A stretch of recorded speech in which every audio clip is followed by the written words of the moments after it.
이때 예수께서 기도하시러 산으로 가사 밤이 새도록 하나님께 기도하시고 밝음에 그 제자들을 부르사 그 중에서 12를 택하여 사도라 칭하셨으니 곧 베드로라고도 이름을 주신 시몬과 그의 동생 안드레와 야고보와 요한과 빌립과 바돌로메와 마테와 도마와 알페오의 아들 야고보와 셀롯이라는 시몬과 야고보의 아들 유다와 예수를 파는 자 될 가룟 유다라.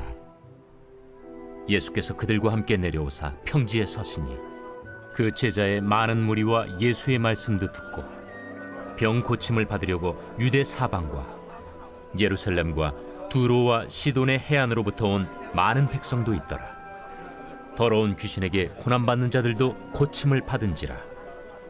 온 무리가 예수를 만지려고 힘쓰니 이는 능력이 예수께로부터 나와서 모든 사람을 낫게 함이러라.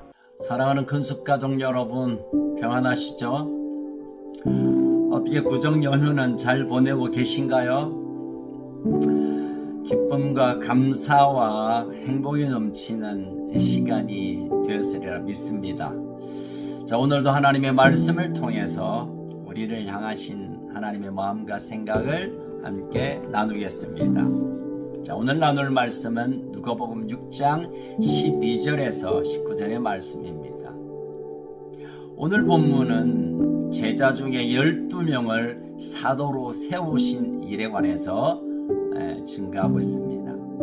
자, 오늘 본문 12절에 보면 이때라는 말로 시작되는데 이때가 언제냐면 6장 앞부분인 안식일 논쟁 이후라고 알 수 있습니다. 안식일의 밀밭 사이로 지나가다가 제자들이 이삭을 손으로 잘라 먹는 일로 인해 당시 서기관과 바리새인들에 의해서 안식일에 일할 수 있느냐라는 질타를 받게 되죠. 또 예수님께서 오른손이 마른 사람을 치유하시는 사건을 보면서 또 동일하게 시비를 걸었죠. 하지만 예수님께서는 안식일에 생명을 구하는 것이 옳다고 선포하시며 그들의 말문을 닫게 했습니다. 그러자 그들의 분노가 가득하여 어떻게 하든지 예수님을 없애버려야겠다는 이런 분노가 일어났고 실제적인 죽이기 위한 계략이 시작됩니다. 그래서 오늘 보면 이때라는 말은 예수님에 대한 반대가 점점 고조되어 위기 상황으로 되어갈 때라고 볼 수 있습니다.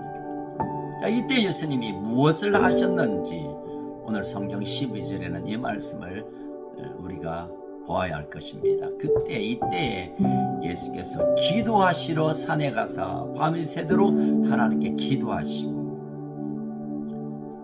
반대자들의 위협이 시시각각으로 다가오는 이 위기 상황 속에 예수님이 결정하신 것은 하나님께 기도했다는 것입니다.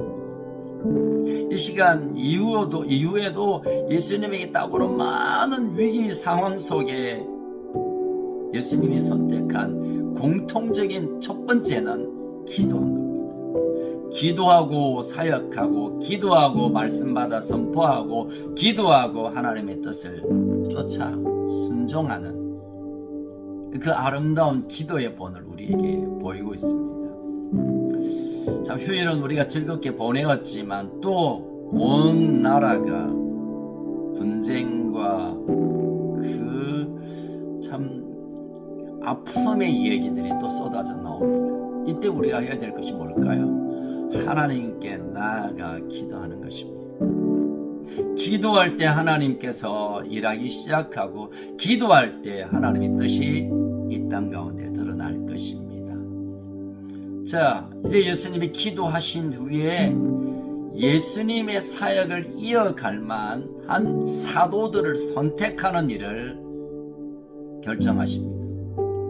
예수님께서 우리와 같은 인간으로 오셔서 그렇게 기도하셨다면 우리도 최선을 위하여 기도하는 것이 우선이며, 그리고 또 가장 예수님에게서 비중 있게 다루고 있는 것은 사람을 세우는 일입니다.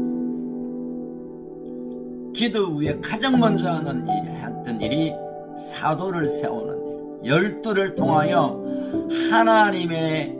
하나님께서 자신에게 맡긴 그 하나님 나라의 확장을 위해 제자들에게 그 일을 맡기고 펼쳐가는 이 위대한 일을 기도 후에 하셨다는 것입니다. 여러분, 12명의 제자, 여러분 당시에 예수님을 따르는 엄청난 무리들이 있었습니다. 뭐 셀 수 없는 사람들이 예수님을 가까이 했지만, 그러나 그 중에 12를 택했다는 것은 사도로 부름받은 그들에게는 엄청난 영광이고 은혜고 인생의 위대한 기회입니다.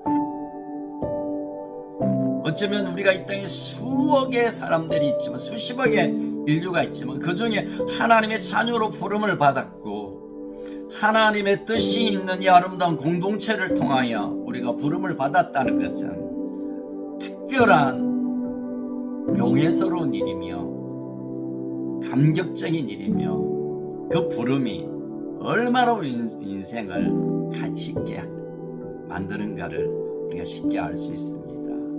자, 예수님의 제자들의 면면을 보면 다양한 사람들이 모였습니다. 직업이나 나이나 성격이나 또 그들의 모든 환경을 이렇게 살펴보면 12명이 똑같은 사람이 거의 없습니다.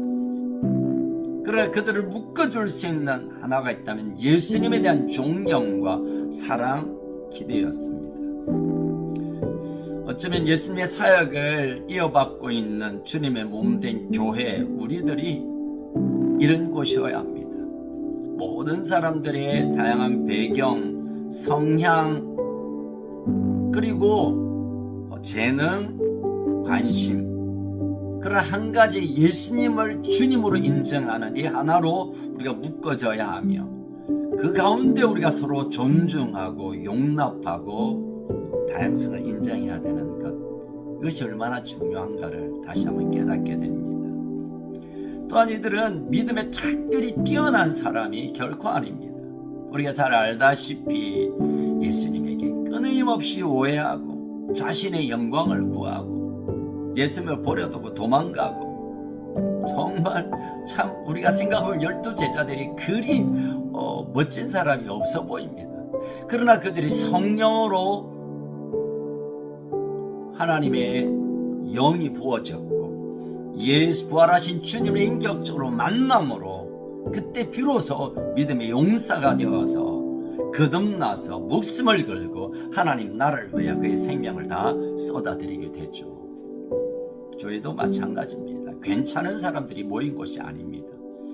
예전에 제가 한번 말씀드렸는데, 교회가 병원이라면 중환자들, 환자들입니다.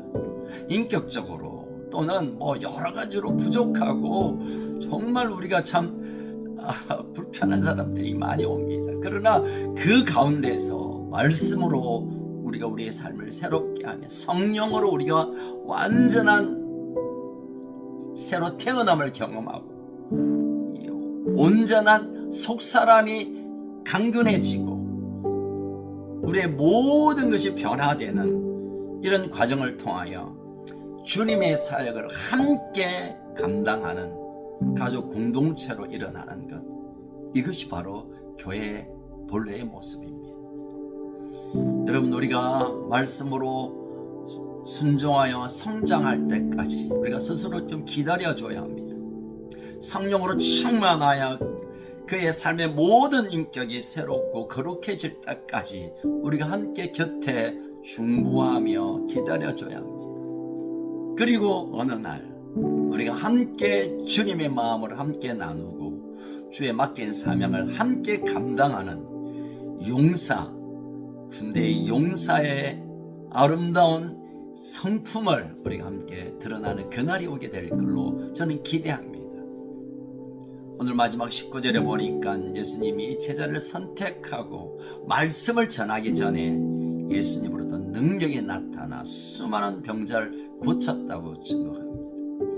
여러분, 사명은, 신앙은, 헌신은 입으로만 아니라 그 능력으로 감당해야 된다는 것을 예수님이 또 보여주고 있습니다. 사랑하는 가족 여러분, 우리가 첫 번째로 수억의 이 땅의 믿음의 사람 가운데 부름을 받았다는 이 분명한 소명의 의식이 우리에게 있으면 참 좋겠습니다. 그리고 서로를 위하여 기다려주고 배려함, 그리고 서로를 붙잡고 함께 서는 가족으로, 군대로 일어나는 것, 이것이 어쩌면 우리 인생의 가장 귀한 가치이며 하나님 그 일을 위하여 우리를 부르셨다는 것을 인정하는 것, 이것이 우리가 꼭 붙들어야 할 말씀이며 또 기대가 아닌가 생각해 봅니다. 사랑하는 가족 여러분, 여러분과 함께 하나님 나라를 위하여 서 있는 것이 제게 가장 큰 기쁨이며 또 기대입니다. 오늘도 주신 이 부르심의 소망을 가지고 다 힘차게 일어나는 우리 가족 되기를 주님의 이름으로 축복합니다. 살아계신 하나님 아버지, 주님을 따르는 수많은 사람이 있었지만 주님께서 12를 취하여 사도로 세우시며 그 사도들과 함께 하나님이 나라를 세워가고 또 예수님의 십자가를 지시고 죽으시고 부활하셔서 성천하셨지만 그 제자들을 통하여 하나님 나라를 땅끝까지 전하게 하는 그 일을 오늘 결정하셨습니다. 12 사도뿐만 아니라 이 땅에도 우리를 부르셔서 그 하나님의 사역, 주님의 이 땅에 대한 구원과 회복과 치유와 또 하나님 나라를 세워가는 사역을 우리에게 맡겼는데, 이제 우리가 순종함으로 성령으로 충만하여져서 그 사명을 잘 감당해낼 수 있는 우리 가족들 되게 하여 주옵소서. 오늘도 우리의 삶의 여정 가운데 그 부르심을 쫓아 살아가는 믿음의 용사 하나님 나라의 가족으로 우리를 세워 주옵소서. 우리의 참된 소망 되신 예수님 이름으로 기도합니다. 아멘. 여러분, 오늘도 승리하는 복된 하루 되시기를 축복합니다.